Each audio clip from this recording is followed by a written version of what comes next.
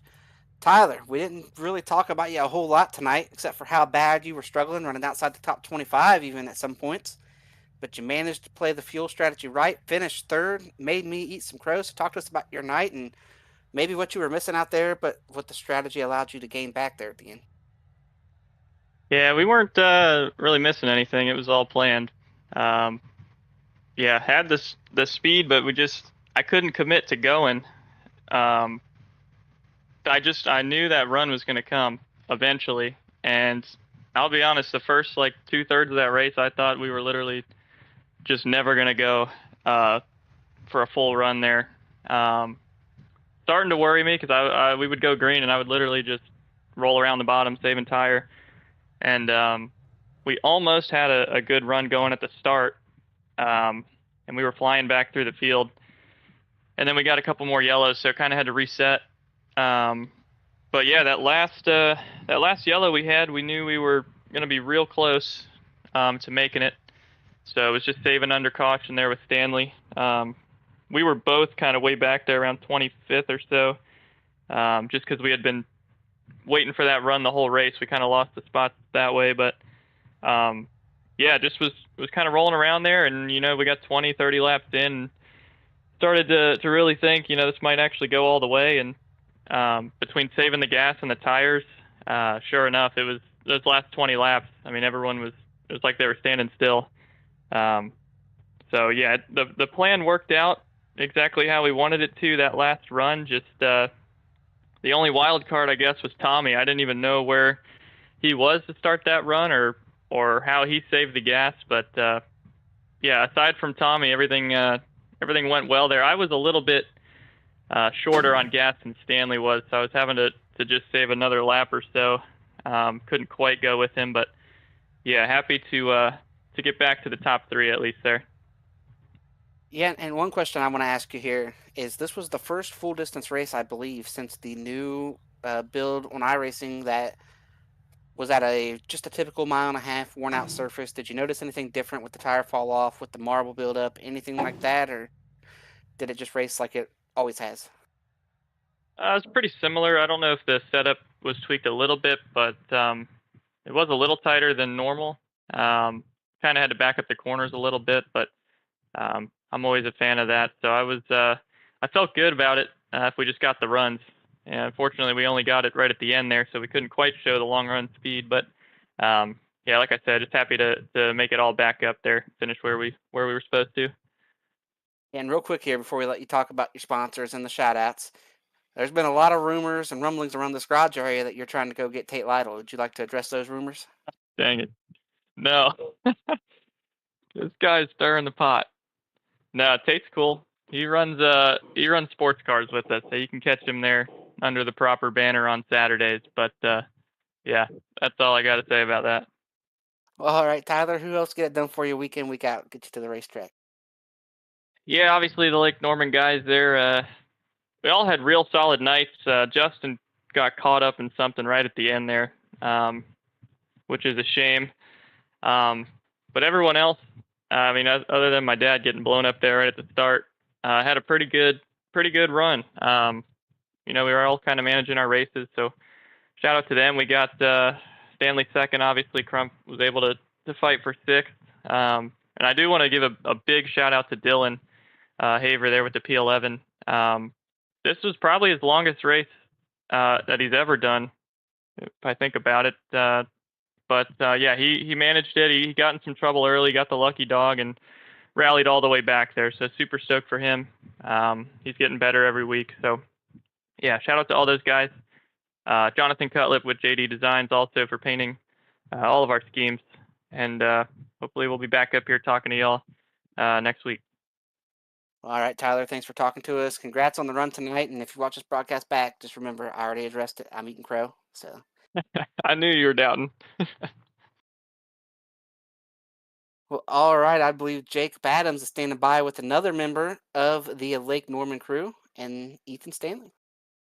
Yeah, we've caught up with the driver of the 91, Ethan Stanley. Ethan came in second place. Kind of had an up and down night. We saw you start up towards the front and run up towards the front for a little bit, and then you got some nose damage and mired back in traffic. Kind of had to manage your cooling there, and then made it back towards the end. Here, just take us through your night, and after it was almost over to begin with. Yeah, pretty frustrating. First caution we get on the restart, I'd get nose damage, a bit of radiator damage too. So just had to run that out and wait for a caution. Ended up missing the first stage points, and then ended up missing the second stage points because I had to start in the back. So yeah, at the end there, figured go for the strategy, go for the long run.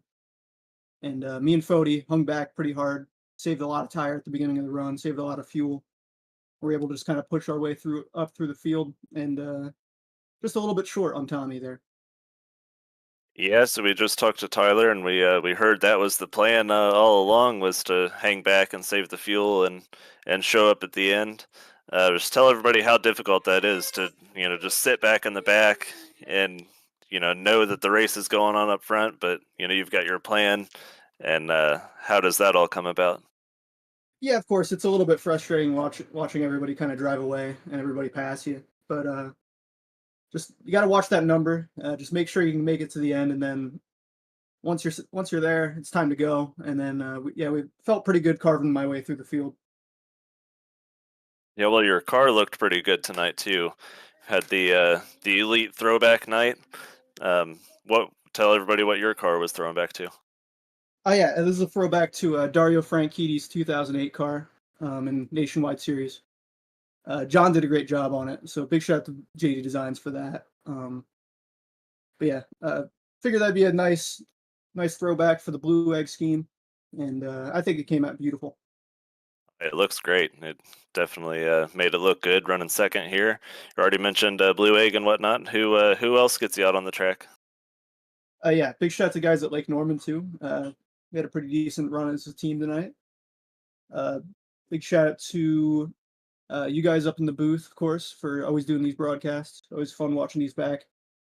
And big shout out to Chad and you for adminning, of course, and everybody else that makes this league run. All right. Well, that's Ethan Stanley got second place. We will see you next week at the Milwaukee Mile. Yep. Thanks, guys. All right, Jake, we need you to jog all the way over there to Victory Lane. We got a first-time winner in the series, and I think you're almost there. I see you running. I think you got there, Jake. Yep, I've made my way over to Victory Lane just in time for Tommy to climb out and get the Gatorade bath. Tommy, first win in the Elite Grand National Series, so congratulations on that. A little bit of fuel saving to go along with it. And just take us through that fuel save and how it was to sit there and watch those top three drive away and knowing that you might have the fuel over them at the end. Well, I had a couple things going against me. I only had one set of tires left with 60 whatever it was to go. So I had no choice but to kind of run a little bit easier. So it's like, well, I can, I got to save a little gas anyways, and I've got to keep these tires on it for, as many laps as I can get without tearing them, melting them to the ground. So I just ran my pace, tried to stay out of trouble. It was somewhat of dodging grenades at times, but when we initially took off too, I was showing I was going to be about 2 laps short, so I was like, well, I'm just going to go. So as the last started winding down, I kept paying attention to it, and I was like, man, I could probably just go ahead and save some more tire, and that'll also save the gas.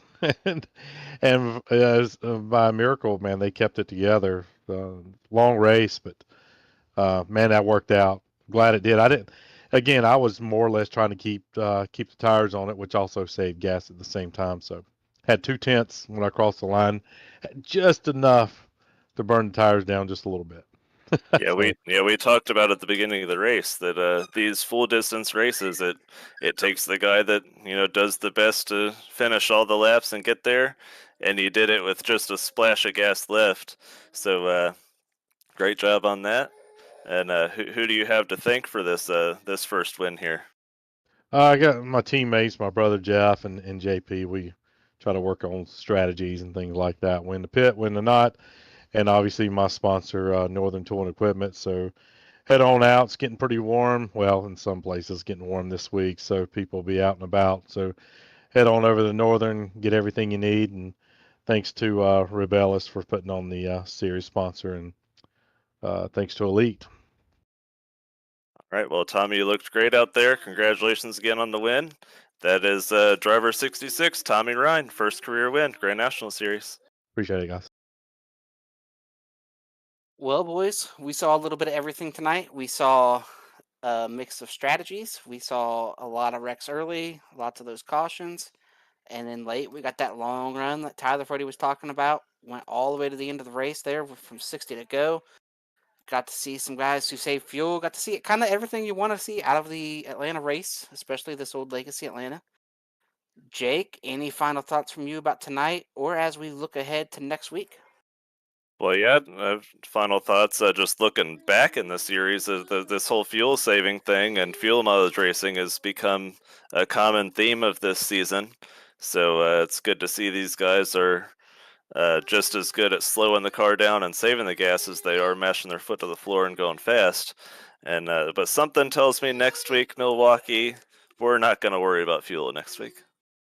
Yeah, and what about you, Dave? I agree with what he said. We're not going to worry about fuel at Milwaukee, but what final thoughts you have about the race tonight or looking ahead to Milwaukee? We're filling up the playoff roster pretty quick here. What is that? 5 winners in 5 races. So a lot of green there on the results page. So onward and upward. That's right. A whole lot of parity, a whole lot of guys still trying to lock into the playoffs. And at this point in the season, some of those guys who have struggled to start the season kind of are looking at it saying, man, I need to win. And we've got Milwaukee, Bristol, Indianapolis, Homestead.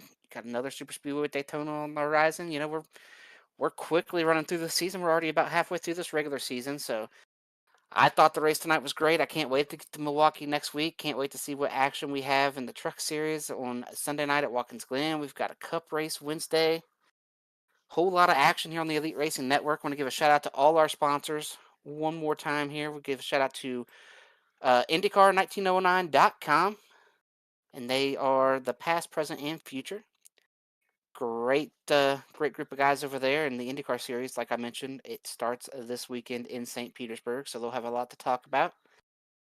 We've got Blue Egg Marketing, been with us a long time, a sponsor of mine in the truck series. Great group of guys over there. And Worldwide Technology Raceway. So all those sponsors help get it done. Of course, Mark Rebilas from the series, he did not have the night he wanted. Ended up in that big wreck down there in Turn 1. Of course, Chad for all he does. Dave for keeping us all in line on the Elite Racing Network. So if you're out there watching, make sure you tune back in the rest of the week. I believe we have an ARCA race tomorrow night. Got a Cup race on Wednesday. Going to have an IndyCar race on Thursday. Then we'll be in action at Watkins Glen on Sunday. And then you'll have us, the same group here, back with you next Monday, live from Milwaukee. So we will see you then. And thanks for tuning in to the Elite Racing Network to check us out tonight.